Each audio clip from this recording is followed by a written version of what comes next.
కర్లెపాలెం హనుమంతరావు గారు అందించిన వినడము మోక్ష మార్గమే. జ్ఞానేంద్రియాల్లో శ్రవణం ఒకటి. శ్రవణం అంటే వినటం. ఇదో ఆధ్యాత్మిక నైతిక ప్రక్రియ. భక్తి సాధన, జ్ఞానార్జన, మోక్ష ప్రాప్తి కోసం శ్రవణం మార్గదర్శనం చేయిస్తుంది.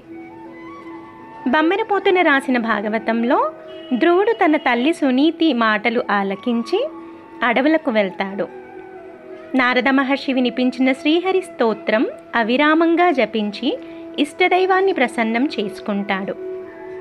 భక్తి సాధనలో శ్రవణం పోషించే ముఖ్య పాత్రను తెలియచెప్పే పురాణగాథలు చాలా ఉన్నాయి.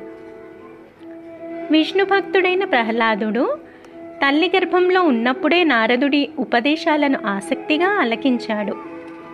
కన్నతండ్రి దాష్టీకాలకు ఎదురొడ్డి భగవంతుడి సన్నిధానం సాధించాడు.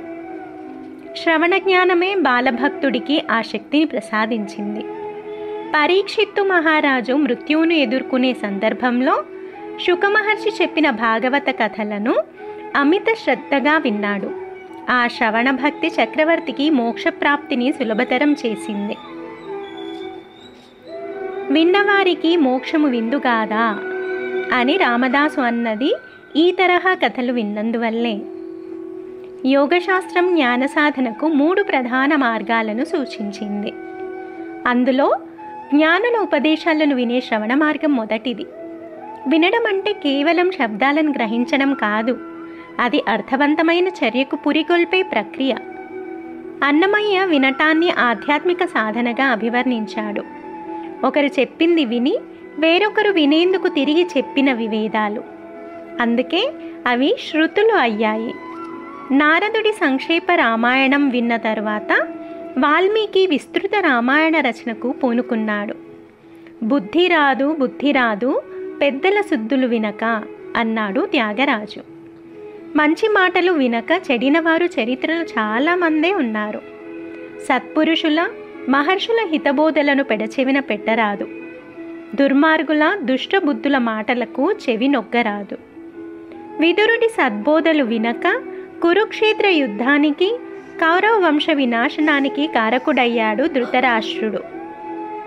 మందర దుర్బోధలు విని రాముడి అరణ్యవాసానికి, దశరథుడి మరణానికి కారణమైంది కైకేయి.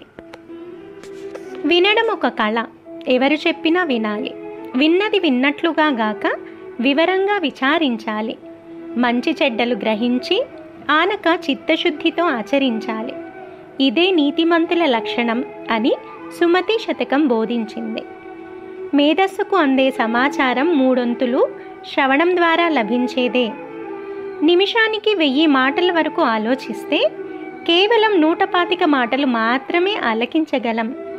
బ్రహ్మ సృష్టి ఒక నాలుక, 2 చెవులు, తక్కువ మాట్లాడి ఎక్కువ వినాలని విధాత ఆదేశం. చెవుల కన్నా నాలుకకు ఎక్కువ పని పెట్టడం మూర్ఖత్వం. వినే ఓర్పు కలవాడే అంతిమంగా విజయం సాధిస్తాడు.